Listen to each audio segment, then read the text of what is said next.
Зәйнең сәләтле яшьләре Казанда узачак безнең заман фестиваленә әзерләнә. Мәдәният, мәгариф, яшьләр эшләре идарәләре хезмәткәрләреннән торган җыелма команда булдырылган. Иҗат коллективы бәйгенең финал өлешендә беренче урын алып, хәзер 4 ноябрьдән 8-не кадәр узачак суперфиналда чыгыш ясаячаклар. Сейчас мы готовимся уже ехать в Казань на суперфинал, поэтому репетиции у нас проходят ежедневно. Ребята талантливые, молодцы, со сцены не слазят, поют, танцуют. Я надеюсь, что результат будет у нас очень хороший в этом году. Фестивальдә катнашучылар үзләрен эштә дә күрсәтә белә, сәхнәдә дә сынатмый. Көн саен узучы репетицияләргә дә бик теләп йөриләр.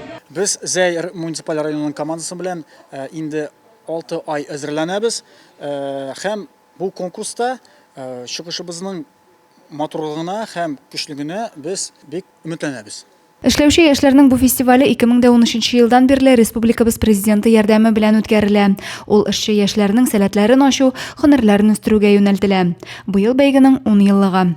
Адилә Бирханова, Денис Сипатов, Максим Майоров, Зәй хәбәрләре.